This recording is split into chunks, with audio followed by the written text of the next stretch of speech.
जय श्री राम। भारत भू का सच्चा इतिहास एवं छिपाए गए तथ्य को आपके समक्ष रखने का ये प्रामाणिक प्रयास है। मित्रों, एआई के युग में ये रोमिला, ये मोहम्मद हबीब, ये इरफान हबीब जैसों की सारी असत्य आदि झूठ परिकथाएं इन्होंने जो लिखी है, अगर ये परिकथाएं डाटाबेस में सत्यापित बन के फीड की गई तो बड़ा अनर्थ होने वाला है। इस षड्यंत्र को रोकने का कठिन काम है, मैं जानता हूँ। बिना आपके सहयोग के ये शिवधनुष्य व्यक्तिशः उठाना असंभव है। आपसे अनुरोध है कि लाइक, शेयर और सब्सक्राइब करके हमें बल देना ना भूलें और बेल जरूर दबाएं। हमने ईसा पूर्व 326 से सन 1857 तक का इतिहास अब तक कथन किया है। राजपूत, विजयानगरम, निजाम, चोल साम्राज्य और मराठा पेशवाई शेष है। हे मां भारती, हम इस श्लाघ्य कार्य को सफल बनाने की हमें शक्ति प्रदान करे। जयतु जयतु हिंदू राष्ट्र, वंदे मातरम। जय श्री राम। योगेश अनंत काले सभी सुनने वालों को प्यार भरा नमस्कार। प्रौढ़ प्रताप पुरंदर, गो ब्राह्मण प्रतिपालक, क्षत्रिय कुलावतंस, सिंहासनाधीश्वर, हिंदू पदपातशाह, महाराजाधिराज, छत्रपति श्री शिवाजी महाराज की जय। महाराष्ट्र के लगातार 2000 साल का लिखे हुए इतिहास में एकमात्र देवतुल्य पराक्रमी अजिंक्य राजा श्री छत्रपति शिवाजी महाराज को मेरा नमन। जिन छत्रपति शिवाजी महाराज ने इस निराश, हारे हुए गुलाम मानसिकता के जो रोज अत्याचार और तनाव में जीने के आदी हुए थे, ऐसे घोर गरीब सामान्य मराठी समाज में क्षात्र तेज जगाने का काम महाराज ने किया है। बाप्पा रावल, राजा दाहिर, दुर्गादास राठौड़, राणा संगा, महाराणा प्रताप, पृथ्वीराज चौहान जैसे उत्तुंग व्यक्तिमत्वों ने जो प्रयत्न किए हैं, उनके संकल्प को सिद्धि तक पहुंचाने का काम इस युग पुरुष ने किया।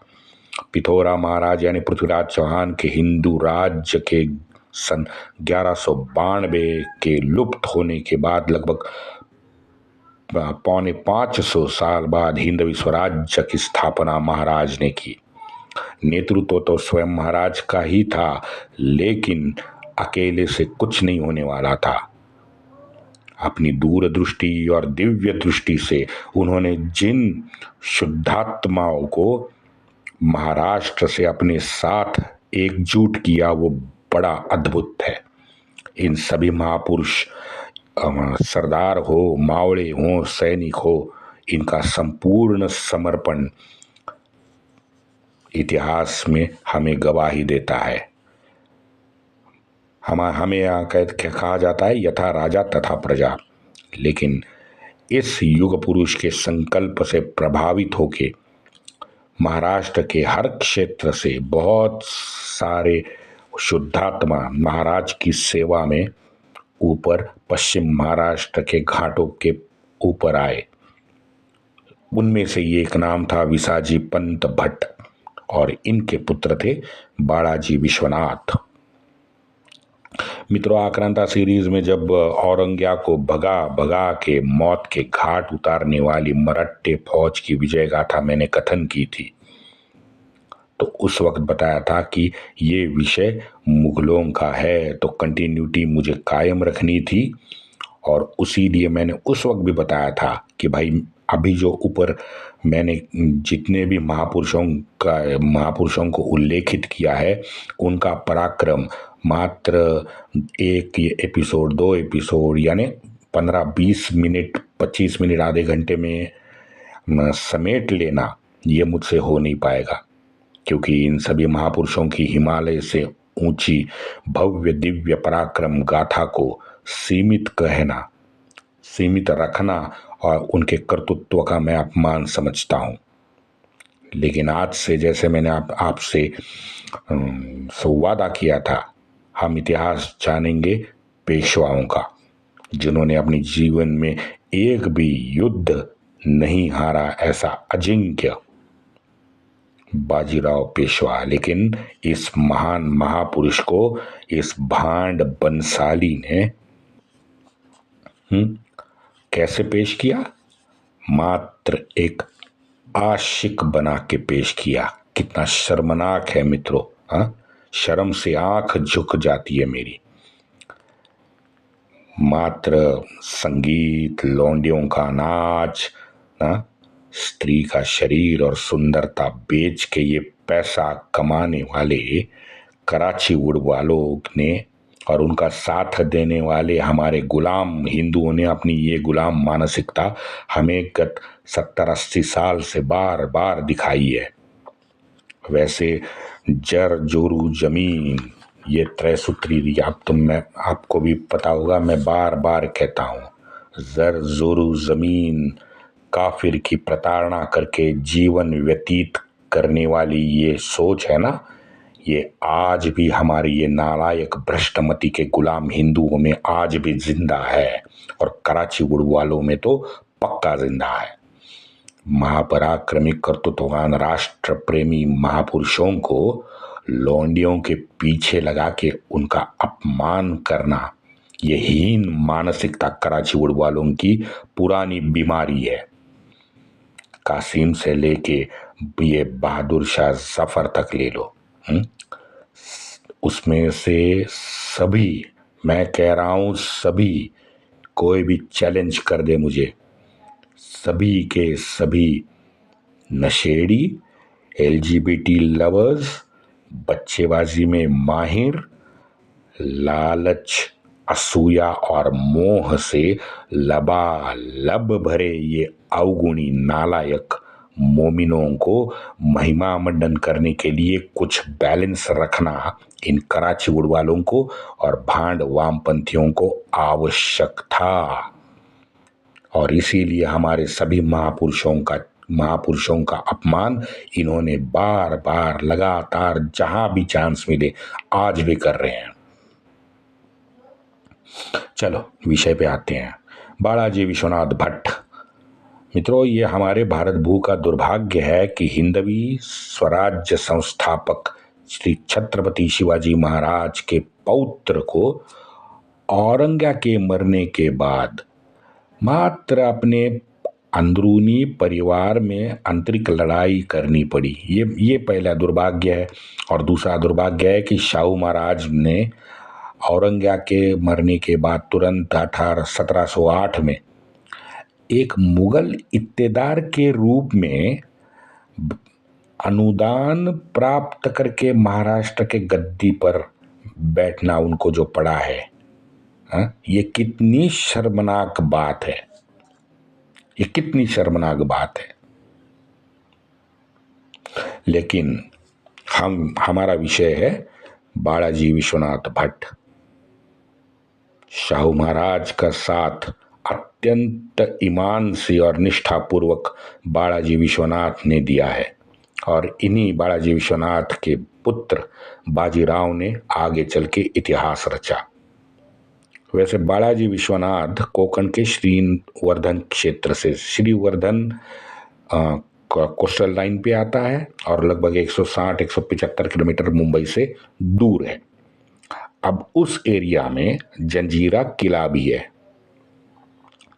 उस वक्त जंजीरे किले से सिद्दी नामक एक इथोपियन गुलाम था, वो अपनी जागीरदारी संभाल रहा था, और उसी के जागीरदारी में श्रीवर्धन क्षेत्र भी आता था। यह हमारे बालाजी विश्वनाथ वहाँ श्रीवर्धन के देशमुख थे। लेकिन बालाजी ने बहुत बार सैनिक बन के हिंदवी स्वराज्य की भी ऊपर पश्चिम घाटों में आके शिवाजी महाराज के चरणों में अपनी सेवा दी थी। उसके बाद थोड़े बरसों के बाद नियमित तौर पे वे प्रथम कारभारी बने धनाजी जाधव के। वहां पे फिर इन्होंने अपनी सेवा निष्ठापूर्वक ईमान से की और उसके बाद इनका पूरे हमारे हिंदवी स्वराज्य में एक कर्तव्य दक्ष अधिकारी के तौर पे बहुत बड़ा नाम हुआ। साल आया 1707। औरंग्या को कुत्ते की मौत मार के कब्र में ढकलने के पश्चात यहाँ सातारा में फिर एक बार अंदरूनी कलह निर्माण हुआ। श्री छत्रपति के दो पुत्र थे। एक था हमारा सनातनी छावा छत्रपति संभाजी महाराज और दूसरे थे छत्रपति राजाराम महाराज। 1680 में श्री छत्रपति शिवाजी महाराज के अनंत में विलीन होने के बाद में संभाजी महाराज छत्रपति बने। लेकिन 9 वर्ष लगातार जीतने के बाद और फिर 1689 में ये कुरातमा इस्लामी दरिंदा औरंग्या ने पकड़ के इनको बेहाल करके जब छत्रपति संभाजी महाराज और कवि भूषण की निर्दयी हत्या कर दी, तो उसके बाद छत्रपति राजाराम महाराज को गद्दी पे बैठना पड़ा। लेकिन औरंग्या तो भेड़िए की तरह अब महाराष्ट्र में घुसा था। उसका इतिहास है, लेकिन वो आएगा बाद में। राजाराम महाराज को दुर्भाग्य से सातारा की गद्दी छोड़ के वहां से भागना पड़ा। इस अंधाधुंधी के समय में सारा हिंदवी स्वराज्य को बचाने का ये जो बड़ा शिव धनुष था, ये हमारे परम प्रतापी मराठी सरदारों ने अपने कंधे पे यशस्वी रीत्या उठाया है। तारीख इसकी गवाह है। माघ शुद्ध 1 शके 1629 यानी 23 जनवरी 1708। 23 जनवरी को छत्रपति संभाजी महाराज के पुत्र यसुबाई के पुत्र शाहू महाराज महाराष्ट्र के गद्दी पे बैठ गए। पहले ही दिन से बालाजी विश्वनाथ अपनी सेवा शाहू महाराज के चरणों में देते रहे। उनकी स्वामी निष्ठता, पराक्रम, ईमानदारी और आंतरिक जब कलह हुआ था तो अपने वाकपटु और शौर्य के चलते 16 नवंबर 1713 को शाहू महाराज ने पेशवाई के वस्त्र बालाजी विश्वनाथ को प्रदान किए। 1713 से शाहू महाराज के मृत्यु काल तक यानी 1750 तक 3 पेशवा हुए। 4 जनवरी 1750 को शाहू महाराज का निधन हो गया। उसके बाद उनके बेटे राम राजे गद्दी पे बैठे और 23 जून 1761 में तीसरा पेशवा बालाजी बाजीराव का निधन हुआ। वैसे ये आपको मित्रों समझना जरूरी है कि छत्रपति संभाजी महाराज की पत्नी यसुबाई और पुत्र शाहू छत्रपति संभाजी महाराज की निर्दयी हत्या के बाद औरंग्या ने 1679 से 1689 से अपने यहाँ इन माँ और बेटे को बंधक बना के रखा। तो 1679 से औरंग्या के मरने तक यानी 1707 तक ये हमारी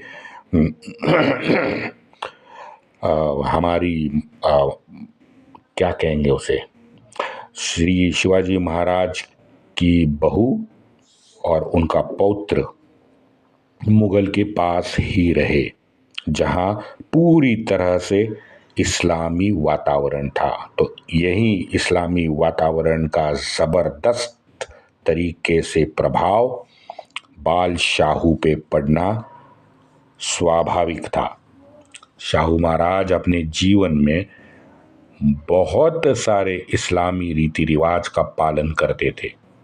अब आप समझ गए होंगे कि ये ना धर्मांतरित हिंदू जो है ये सबसे जहरीले कट्टर मोमिन और हिंदू द्वेषी कैसे बनते हैं, क्योंकि है इस्लामी डॉक्ट्रिन। ठूस ठूस के इनके मन में वो डॉक्ट्रिन भरा जाता है। छत्रपति के दूसरे पुत्र थे राजा राम महाराज, जो संभाजी महाराज के बलिदान के बाद 1689 में छत्रपति बने और राजा राम महाराज जी का निधन हुआ 1700 में। सन 1700 में इनका निधन हुआ। उनकी द्वितीय पत्नी थी हमारी महान रानी ताराबाई। ताराबाई के वैसे जाते जाते बताऊं, ताराबाई के पिता का नाम था हम्बीरराव मोहिते, जो हमारे हिंदवी स्वराज्य के प्रथम सेनापति थे। प्रथम नहीं थे लेकिन सेनापति थे और महान पराक्रमी सेनापति थे। राणा उन्हीं की बेटी रानी ताराबाई ने औरंगिया को कुत्ते की तरह वहां पे दौड़ाया था और संताजी की फौज ने उसे काट के फेंका था। जब वो बुरहानपुर से भागने की कोशिश कर रहा था तो बीच रास्ते में हमारे संताजी की फौज ने उसको धर दबोचा और काट डाला। सत्य इतिहास अगर आपको जानना है ना तो कृपया मेरा वो औरंगाख्या एपिसोड है वो ध्यान से सुनो मित्रों, सब सत्य इतिहास आपको पता चलेगा। बालाजी विश्वनाथ और उनके पुत्र बाजीराव का संपूर्ण जीवन परिचय अब हम पेशवा सीरीज में हम करते हैं, क्योंकि तात्कालीन परिस्थिति की समझ, उसका अतीत और उसका वर्तमान जानना बहुत जरूरी है। तभी इन सभी का महापुरुषों का संपूर्ण जीवन परिचय हम कर सकते हैं। मित्रों, यहाँ हम कोई यूपीएससी, एमपीएससी, वो आईपीएस, आईआईटी, हाँ, इसके लिए रट्टाबाजी करने यहाँ सुनने नहीं बैठे हैं, उतना समय नहीं है हमारे पास। हाँ, हम तो हमारे भारत माता की जो प्रताड़ना हुई है, उस पे जो अत्याचार हुए हैं, हाँ, और उस वक्त की हमारी जो हिंदू मानसिकता थी और उसमें से राख में से ये महापुरुष हमारी भारत भूमि के धरती पे जिनका उदय हुआ, उनके जीवन के बारे में हम चर्चा कर रहे हैं। शुरुआत करते हैं कल से। बालाजी विश्वनाथ भट्ट। वंदे मातरम।